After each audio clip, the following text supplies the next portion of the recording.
would you please take your seats and fasten your seat belts for takeoff.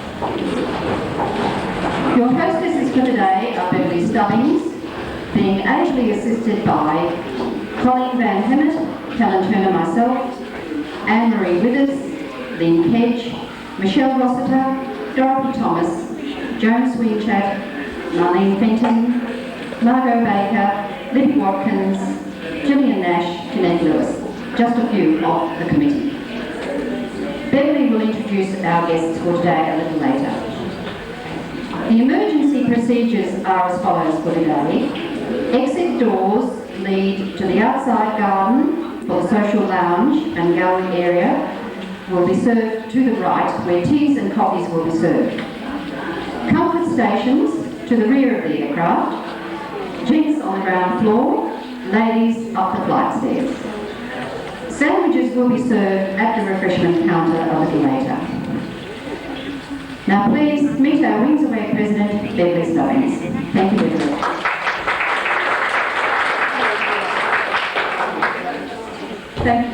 Thank you, Helen, for a lovely PA. Good morning, ladies and gentlemen, and welcome to Wings Away's Sentimental Journey. I would like to welcome our distinguished guests, Dame Beryl Burrow-Pear, our state patron, Mrs. Norma Rigby, our national patron, Mr. John Sharp, the Chief Executive of Australian Airlines, Dr. Graham Thunes-Ross, Director of the Epic Centre, which is our Victorian charity, and the founder of Wings Away, Elaine Smith, now Mrs. Elaine Swain. Wings Away is an association of ex-TAA air hostesses and Australian Airlines flight attendants, founded 25 years ago to retain the friendships of past flying days while working together to help handicapped children. All the memorabilia, old records and uniforms, posters and photographs displayed here today tell the story of our members down through the years.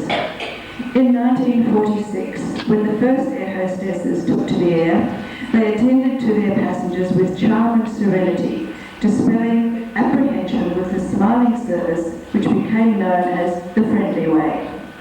Today is a flight into nostalgia, to relive all the good times and enjoy again the memorabilia and friendships from our flying days. Before we officially open this exhibition, I would like to commend Helen Turner and the committee and Mr. Glenn Cummings of Australian Airlines who worked so hard to put together this exciting exhibition.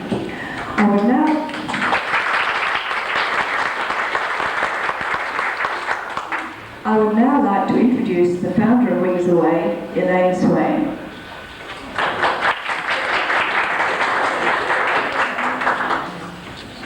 Thank you, Bev. That was quite a surprise. I didn't know I was going to be the first cat off the rank. Dame Beryl, Norma, Mr. Sharp, and ladies and gentlemen, it gives me great pleasure to be here today to talk to you about the formation of Wings Away.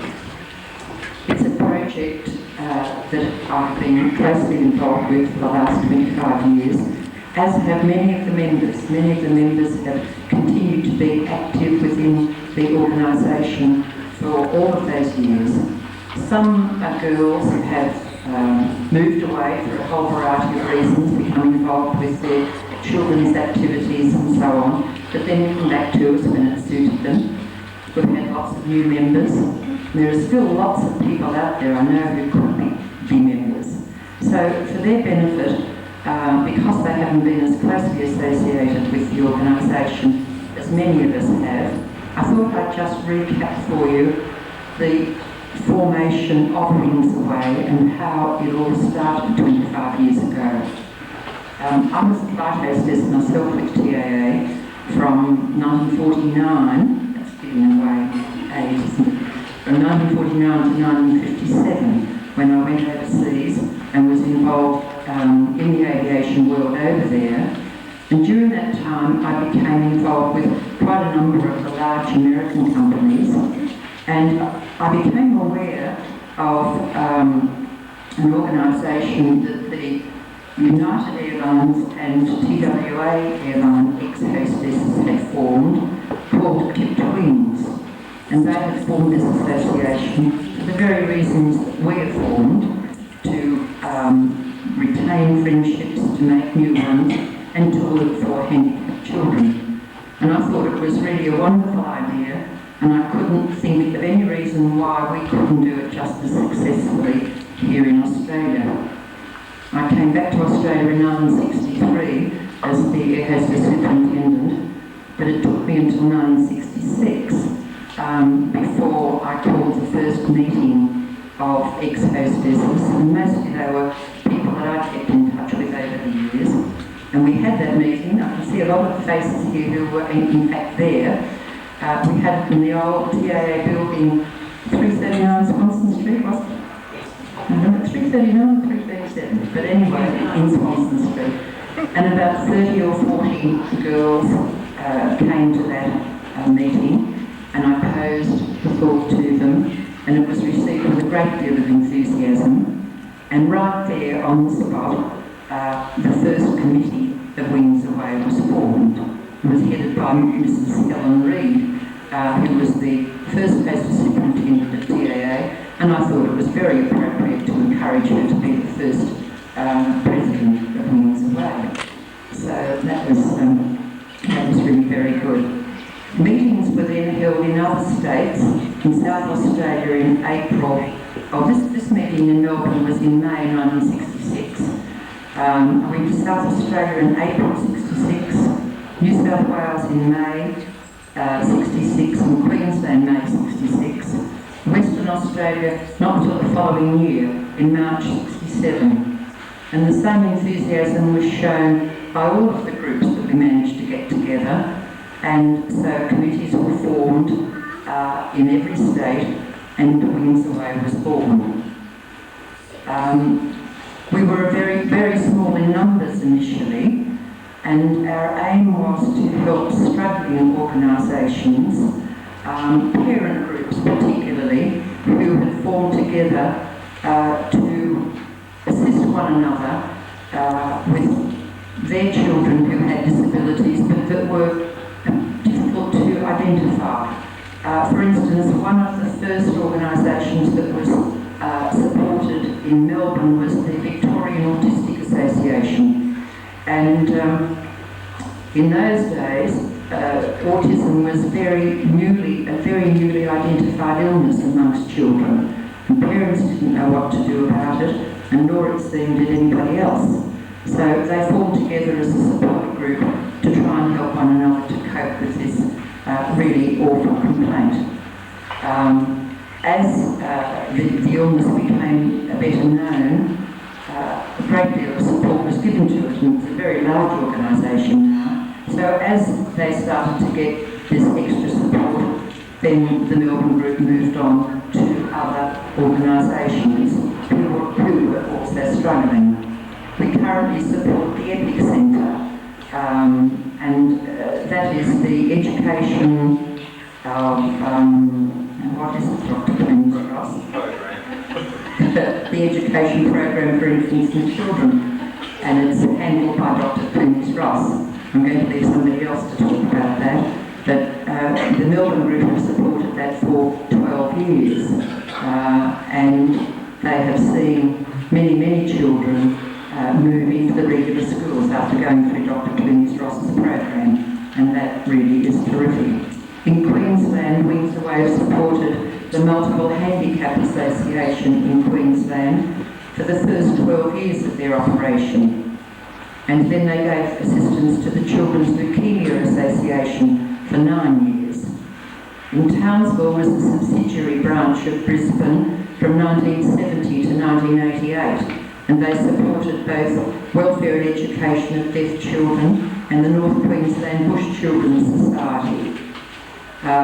In South Australia, they have a very special group there called SPELD. It's Special Learning Difficulties Association, and they've supported that for 19 years. The main reason being that it's in fact a contribution that they make as a memorial to one of their very staunch members, and I think that's rather wonderful. They've supported many other organisations as well as SPELD, of course. In Western Australia, they've supported the Nelson Haven Centre, which is a home for incurable children. They supported them for 13 years. And currently they're supporting the Lansdowne farm school, and they've even got a road called after them leading to the farm, which I think is rather great. New South Wales has supported the Children's Leukemia and Cancer Foundation for the last 11 years. And this is just to give you a bird's eye view of the kinds of organisations that Wings Away have worked for. In all, during our 25 years, we've supported no less than 68 different charities throughout Australia to the tune of $506,106, which I think is pretty cool. Our monies have gone on building projects, minibuses, educational aids, wheelchairs, furniture, braille typewriters, sewing machines, anything that has been needed by the associations that we've supported, we've tried to contribute. And my original concept of Wings Away was that all states worked for the same charity and became completely united in their efforts.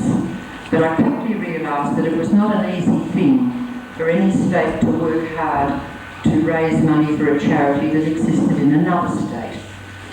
So it was important to see your money and your efforts working in your own state.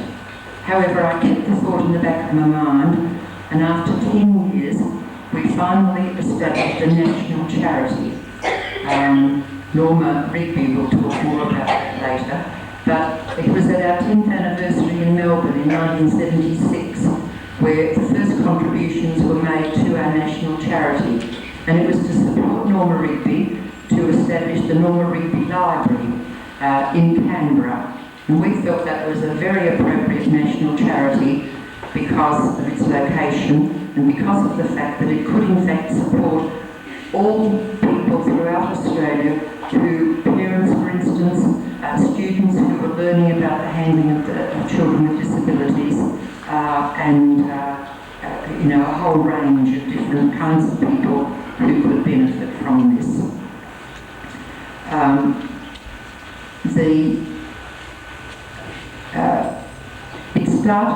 The book actually was very humble in its beginnings because it started with a group of papers and books that Norma had collected when she was on a Churchill Scholarship study tour way back in 1972.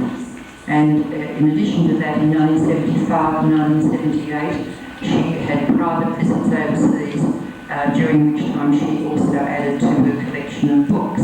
And for a very long time they were housed in a suitcase under a bed. They then graduated to packing boxes in a very small office that the AAMR, the Australian Association of the Mentally Retarded in Canberra, had. They had a very humble beginning also. And it has progressed from there to being a very professional and specialised library. It is the best specialised library of its kind for the disabled in Australia. And I think that's something that we can be truly proud of. In 1979, the library became known as the Wings Away Library. Previously, it had been called the Norma Rigby Library, but Norma said that if it hadn't been for Wings Away, there would be no library, and she felt that the library should carry the Wings Away name, and I thought that that was very generous of her. In 1981, the Wings Away Library received a special International Year of the Disabled Person grant for a 27-week pilot project, and it paid the library, the salary of a full-time librarian for that period. The aim of the special project was to demonstrate the need of parents for a national resources centre, and we were very thrilled that they used the Wings Away Library as the sample of that project, as the focus upon which to establish the pilot project. More recently, the Commonwealth Department of Health, Housing and Community Services, the Disability Services Program, have given funding for a project to upgrade the National Centre, and that includes the Wings Away Library. Resulting from that funding, the library has now got a brand new beautiful catalogue, which again we'll talk about when she addresses you. In 1982, Norma Rigby became our national patron of Wings Away, and we were very proud to have this honour. She maintains her interest in the library and Wings Away, along with many, many other projects, all related to the people with disabilities. She was in Queensland at the beginning of October to help us celebrate our 25th anniversary, and she's very well known by many of the members throughout Australia. And thank you, Norma, for being such a staunch supporter of Wings Away and a wonderful national patron.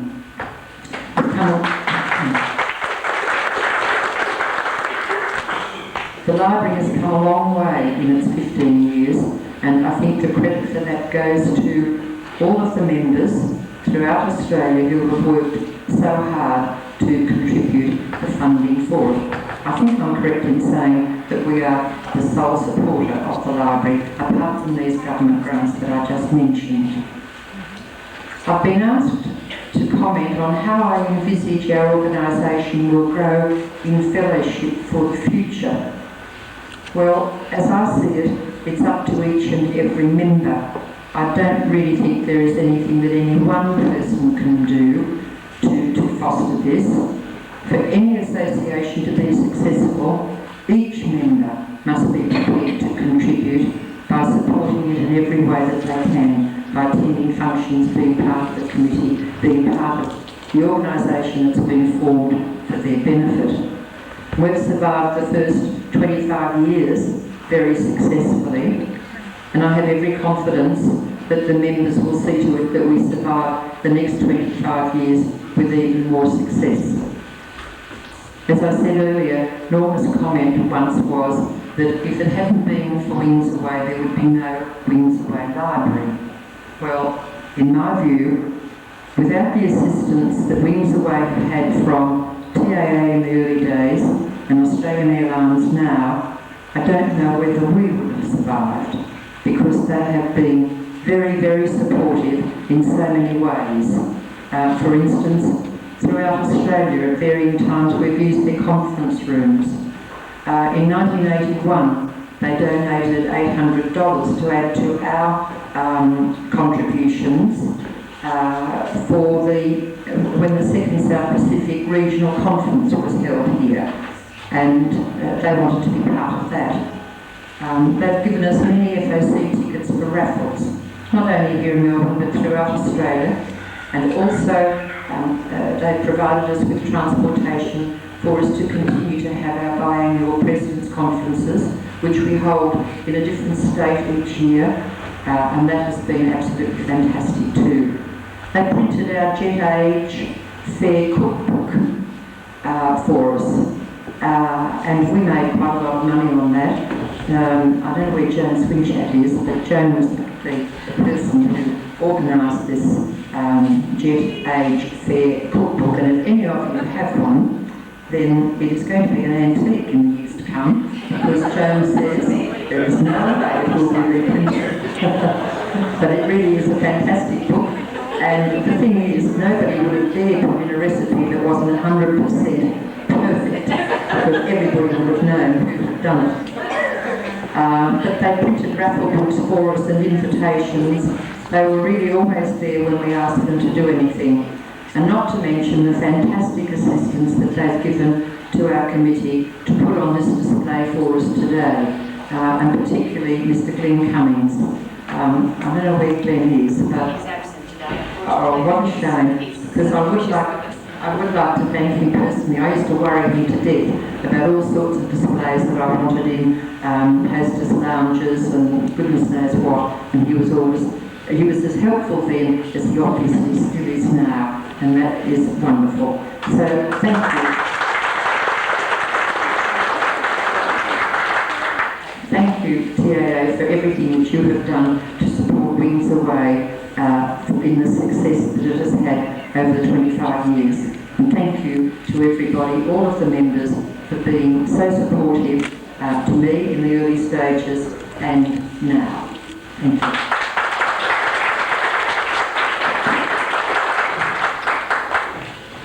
Thank you, Elaine. And I must say that Windsor Way wouldn't be what it is without your foresight all those 25 years ago. Dame Beryl Burrow has been our state patron for the past 7 years, taking time out of her busy schedule to give us her support and attend many of our functions. She's here with us today, and I'd like to ask her to say a few words to you. Dame Beryl.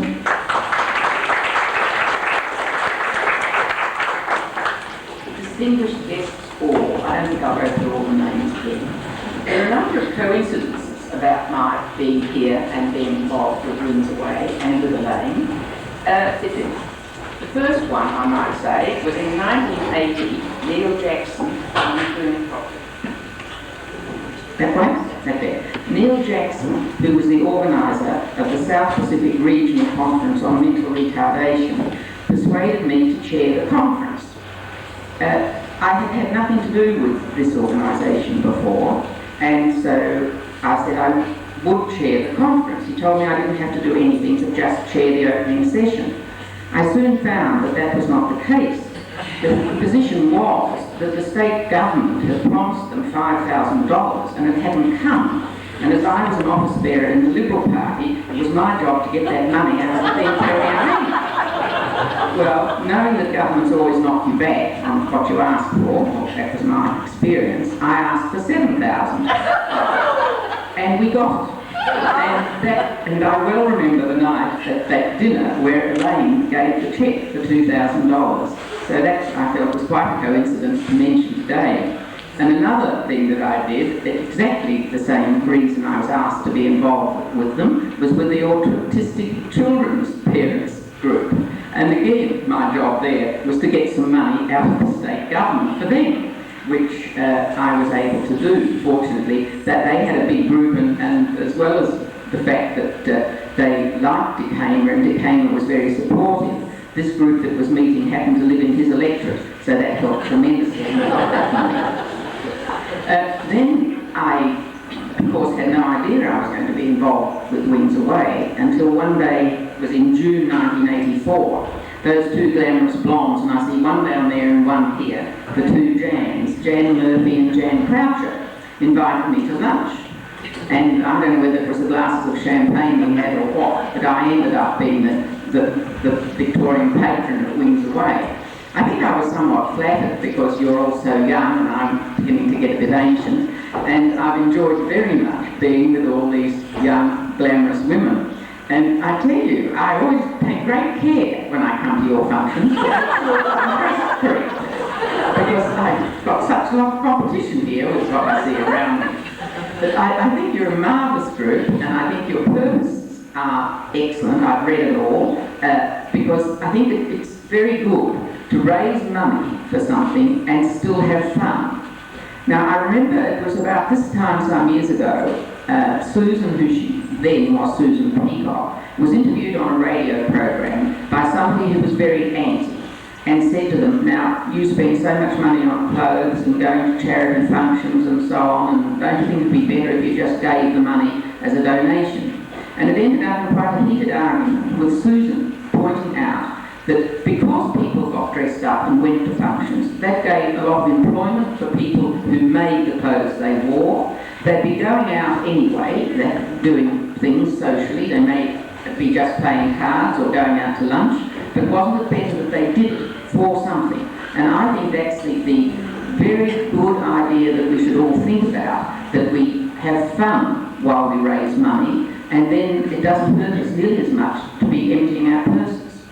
And I think one of the other things that you people do, which is so good, you cater for, in your activities, you cater for all ages and singles and marrieds. And I enjoyed very much having lunch with your solo group a few months ago. And I think that's a very good group to get together, because we don't all have spouses that can attend things with us. Now, I heard mention of the couple. And I hear that it nearly killed Joan. Well, I'm going to just say something, Joan. I think we need some amendments to bring it up to date for microwave cooking. For microwave cooking to be made simple. You just at the bottom of each recipe, you just set out like little amendment sheets that in the microwave will take this long, because I think so many of us have been converted to microwaves, and I hate to go back to the things that take a long time, and also I hate to go back to cakes and things where it says cream, the butter and sugar. I'd rather put it all in the Magimix. So I think there are a few little things like that to bring us up to date in modern equipment we'd like. So you do that in your retirement time. I'd like to just make another couple of small remarks. I think it's wonderful that we've got these pictures of these lovely children behind us, and that you do so much work and raise money for the Epic Centre. I don't know whether everyone can see them behind us, but they're lovely. I think that the money going to the library in Canberra is excellent, and I won't steal Norma's thunder or she'll have nothing left to say, although I've never known that happen. I think that it's a very good thing that you all keep together, and as the boss is here, I would just have to say, or like to say, that I still prefer to travel Australian Airlines, and I'm very well looked after both in the air and on the ground, and quite often I get in a plane and particularly some of the senior flight attendants will say straight away, oh yes, I know you do this for Wings Away, or you went to that for Wings Away. So I'm very happy to have my association with you all, and I hope I'll be fit and fine to come to a few more of your functions, and I think this is absolutely terrific, and I congratulate everybody who's put it together. Thank you.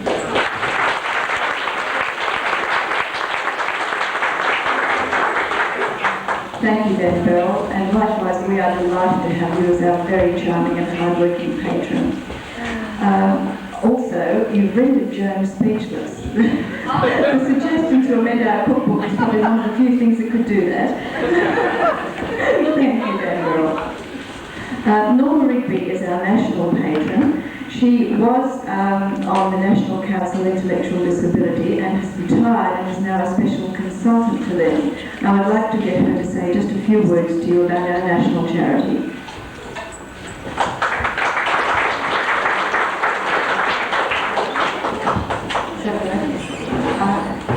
Am I connected? Yes.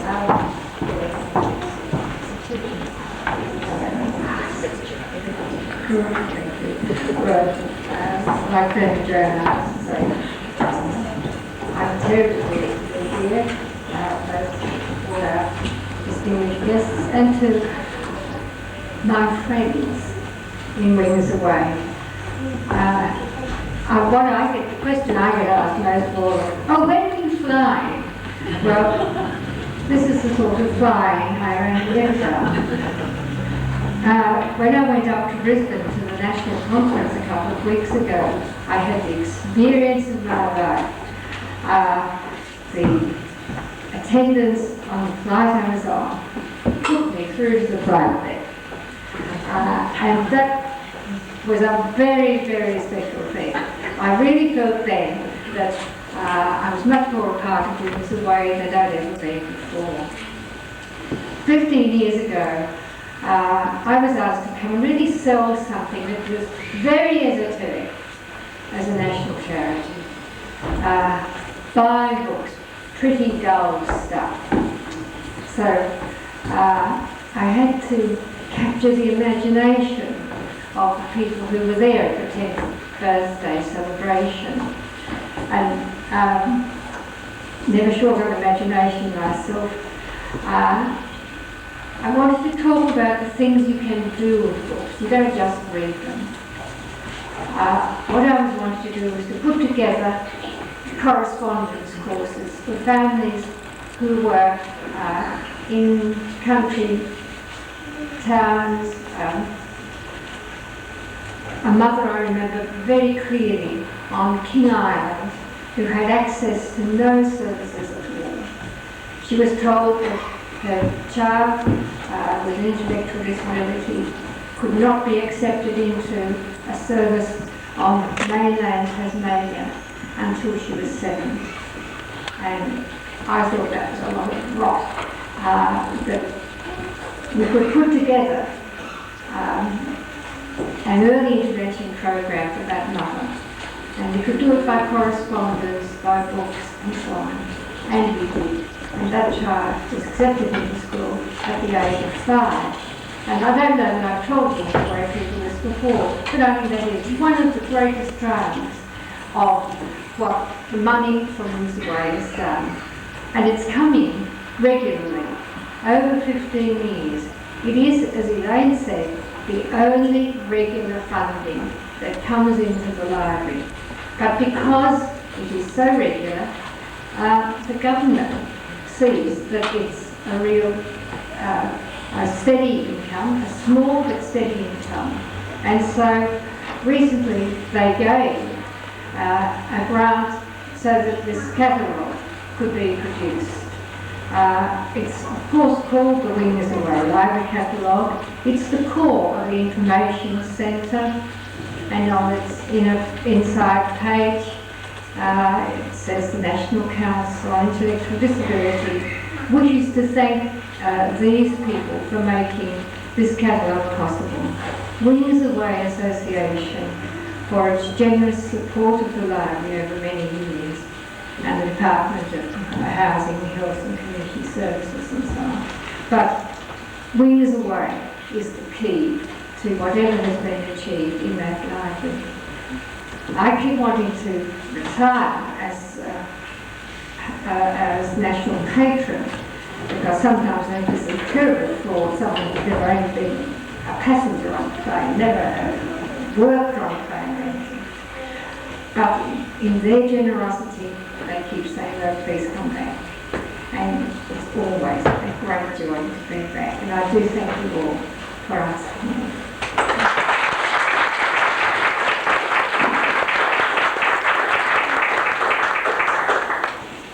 Thank you, Mama. Dr. Graham Curtis Ross is the director of the Ethics Centre, which is our Victorian charity. I would like to ask him to say just a few words to you about the Ethics Centre's work. Well, Dame Beryl, Elaine, Norman, Mr. Sharp, and Dave, and the other members of Wings Away, and everybody else. The previous speakers have all been such an incredibly hard act to follow that I don't intend to try and emulate them in any way, compete with them, so I really will just say a couple of quick words. But firstly, on behalf of everybody associated with the Ethics Centre, I'd like to congratulate Wings Away on having achieved 25 years. Ethics achieved 15 years, and we're pretty amazed that we've survived for that one. I know how hard it is to survive in the world these days. 25 years, it's an enormous effort on the part of everybody, from Elaine onwards, to contribute the existence of Wings Away. And I certainly hope that Thomas is still around in 25 years to celebrate the golden jubilee here. Well, keep on eating the food that comes out of your cookbook, I'm sure. So I'll actually keep away from the microwave. As other people have mentioned, I think Dame Beryl mentioned, you can see some the current members of the Ethics Centre along the front wall here. And these are kids who perhaps, if you come look closely enough, you'll be able to see they're engaged in some learning activities.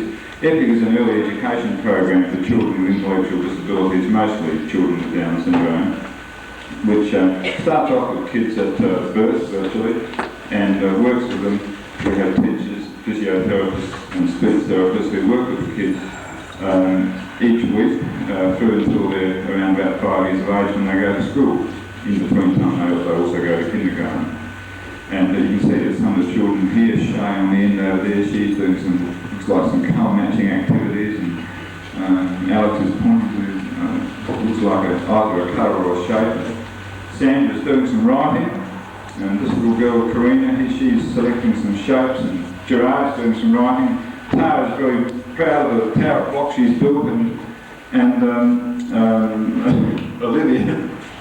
Olivia is putting together some numbers. You can see a number 7 and a picture of possibly 7 objects, whatever.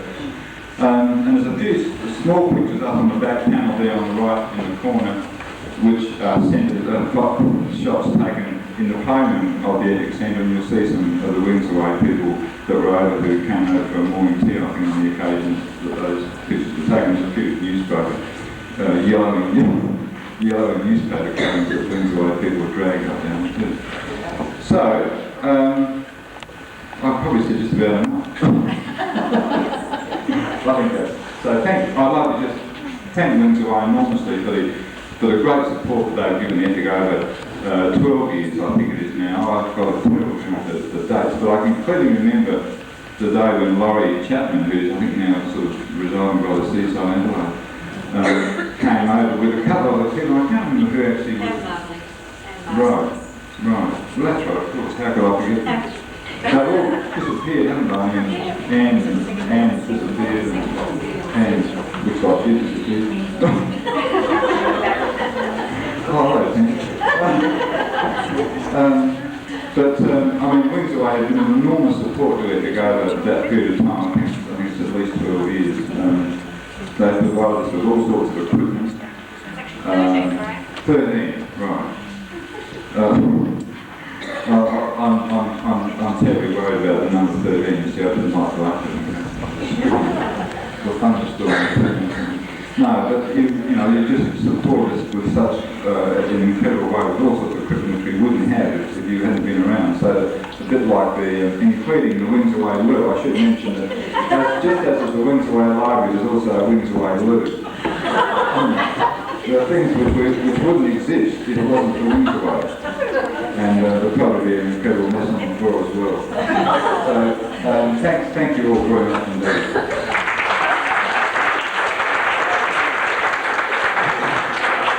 Thank you, Elaine. It just goes to show our support covers many things. I would just now like to call on Mr. John Sharp to officially open our exhibition.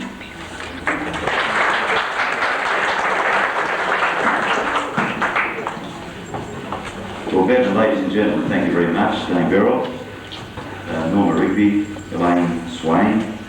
I asked her if she'd still want to be called Smith. Apparently they call her Mr. Smith. And Burgess State President.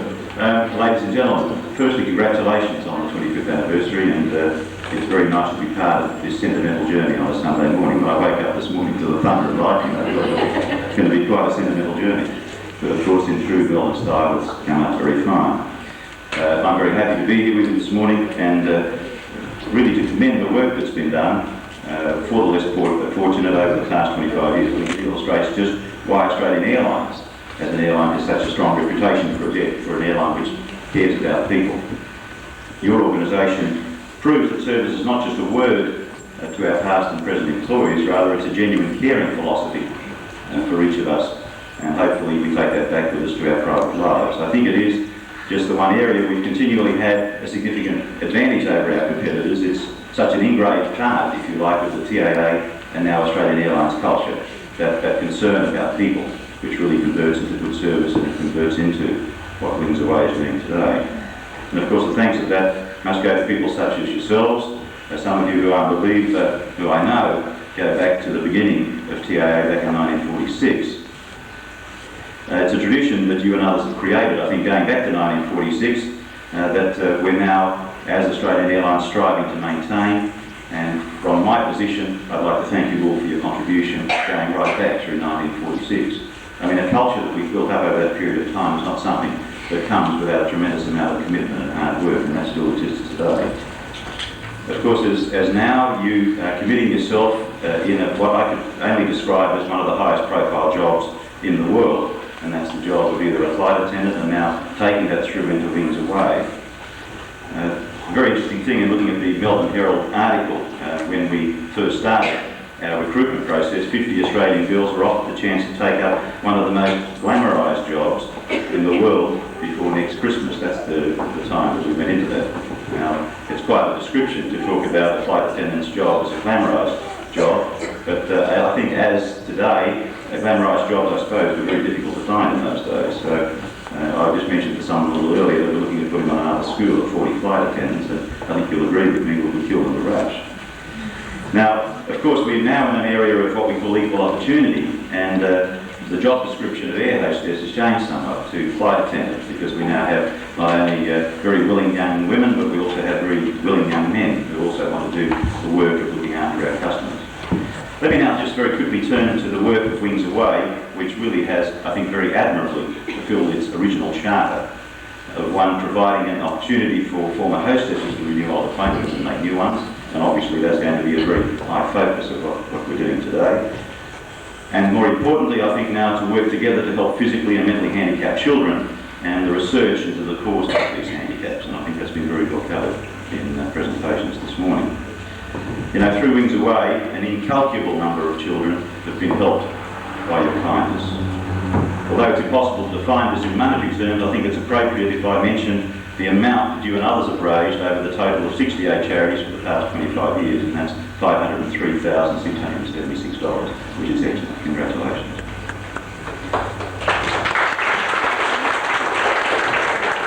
I suppose our aim of the government ought to take a leaf out of that book and help that inequity ratio about the same way. It's really, I think, very difficult when you look at an organisation like this to single out any one person for special mention, but if I may, I'd like to particularly congratulate Elaine Swain, the Smith, who deserves the utmost praise for founding Wings Away all those years ago.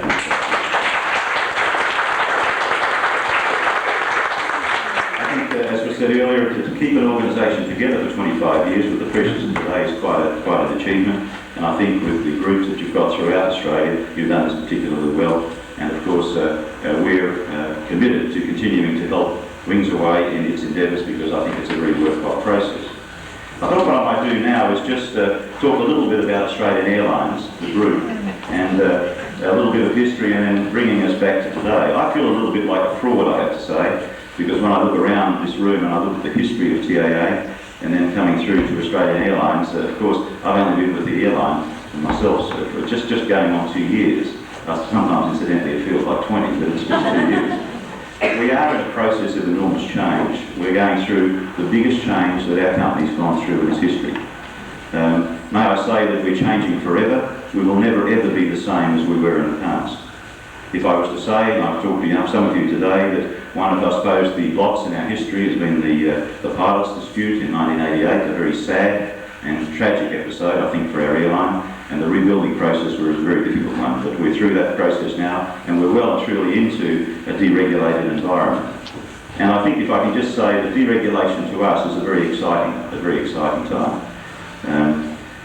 As you know, the government back in October last year took away the controls on capacity, that's the number of seats that were able to be sold in the domestic business, and also the control of airfares. And basically it took away an area of protection for the two airlines operating in the interstate market in Australia. That's ourselves and that other airline whose name I keep forgetting. But there's been an enormous market explosion, it's the only way to put it. There's been enormously volatile fare discounting going on, certainly since late last year and going through this year. Last month we carried 45% more passengers than we did in the same month last year, which is just phenomenal growth. And of course that's put enormous pressure on the airline, on the infrastructure. It's meant we've had many full flights. The flight attendants have been working harder for longer, and with that sort of growth, I think the pressures are really on our business. What it is doing though is it's making us sharper, that's not a pun, in terms of what we have to do in this very volatile and competitive industry.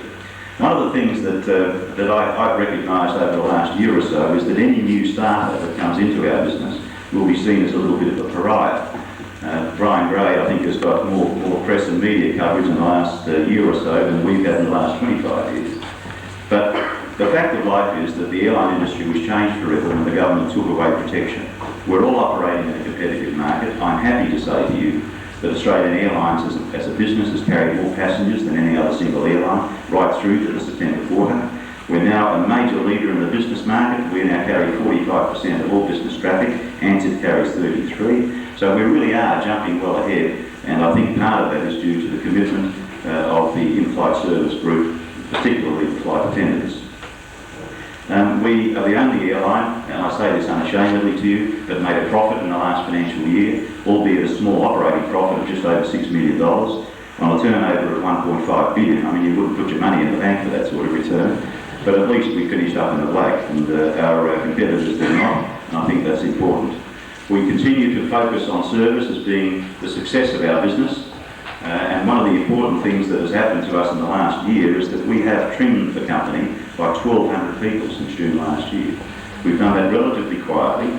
It's put a lot of pressure on a number of areas, but it was necessary. We had grown a little fat around the middle.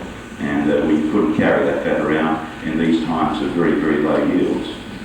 We're currently involved with the Flight Attendant Association in some change in work rules. This is all part of productivity gaining and productivity improvement, and I think you would understand in these days that's absolutely essential. We're just one of the companies in Australia that are looking for greater productivity out of the people that work with us. I think over the years we've had awards that have got built into them, some things which perhaps over time are no longer valid, particularly in this market that we're in today. But let me say to you right here and now that the changes that we will bring about in the awards will be done by negotiation and not confrontation. Let me talk a little bit about the rest of the airline. One of the interesting things is that we are a very diverse company. We're a group, and we own a number of other things besides the main airline, Australian Airlines. You know, we own 6 resorts, Lizard Island, just to make you dream on a Sunday morning, although it's a beautiful day. Lizard Island, Dunk Island, the 2 Badara properties on Badara Island, Cape Wilderness Lodge, Brampton Island and Great Keppel. And those resorts really give us an enormous strength. If I could say to you that they haven't had the best of seasons, you'll be aware that in Queensland last year, you remember Rockhampton was closed for about 10 days, and Dunk Island one night had 21 inches of rain, 21 inches of rain in one night. Let me tell you now, it's gone the other way. Brampton ran out of water last weekend. So let me say also that you can see the challenges in our business are not simply with the airline, but they're also with the other things that we have. Incidentally, we just take water across by barge, so there's no problems in terms of bringing water into the dams that run dry. We now own 5 regional airlines. Australian Regional Airlines Queensland, which is the airline that was spawned by the purchase of Air Queensland, operates to our resorts.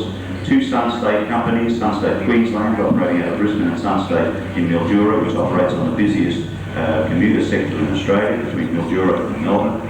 We bought Eastern Australia Airlines, based in New South Wales recently, and we started up a new regional airline, operating mainly small jets in Queensland, but up to Darwin, across to the centre and across to Perth. The company's called Australian Airline. We bought a travel agency called Westpac Travel because it looked like our competitors were going to get their dirty fingers on it, so we decided we wanted to make sure that we could control their distribution. And we've just announced a joint venture, a very major change in our business, with Australia Post for our cargo group, and locks in the Australia Post contract for many years to come. They're very important in terms of acquisition. As I said, we are the strongest airline in Australia today, I think both financially, in terms of our performance, and I think in terms of public profile. We are leading the other carriers, and this is not a commercial, this is a fact. They're not my numbers, they're the Morgan Research Company numbers of the Department of Transport and Communications, and we have greater things to come. I suppose the most important thing that's on our agenda now, and let me say one thing incidentally, that we built to that position in Australia because of the commitment of the employees of the Australian Airlines Group. And I can only say that I feel very proud to be part of that. I feel very proud to be part of the history, just as I said, only a short time, the last couple of years, with what's around us today.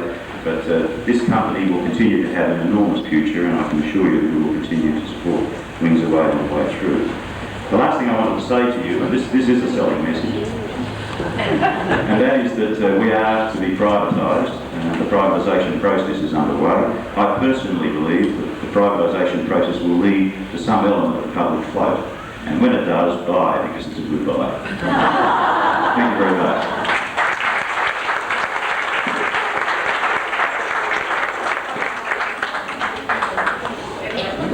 Thank you very much, Mr. Sharp. And for that news, I'm sure we're all very keen to perhaps participate in those shares. Well, that completes our flight for this morning. Your aircraft has now landed, so will you please disembark through any exit and enjoy our sentimental journey. Good morning.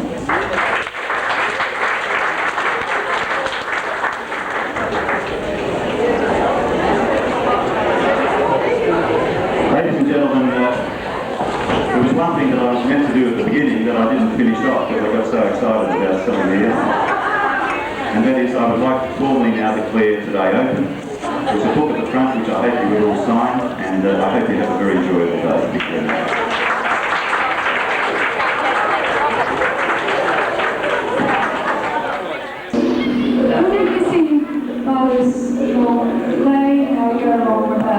Suppose you fell on something, you saw you just fell a little bit on something.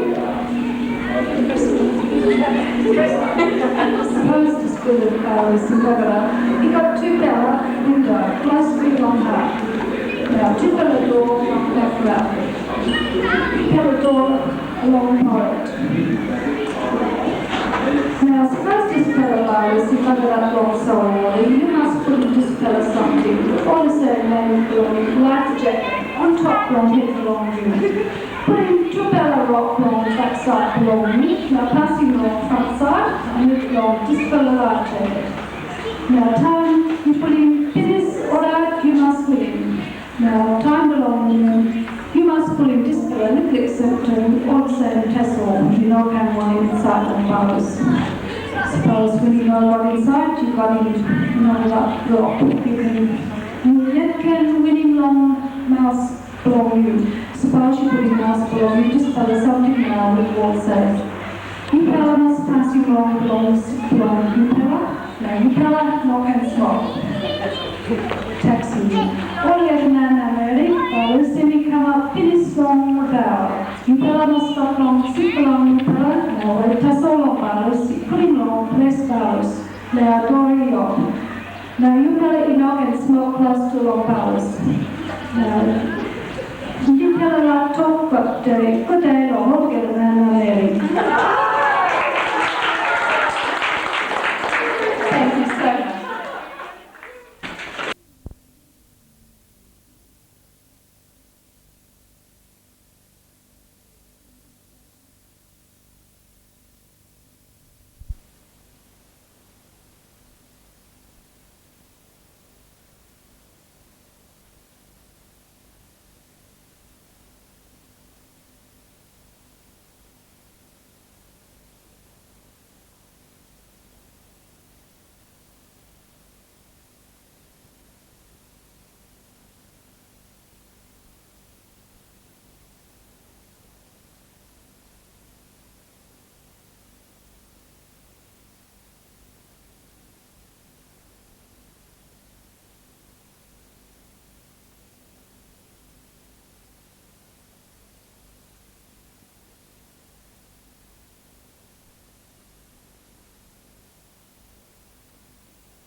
October 1991 and the display of Wings Away at the National Herbarium. Were done in the workshops. The Kitty Hawk was the first true fighter plane flown by the RAAF.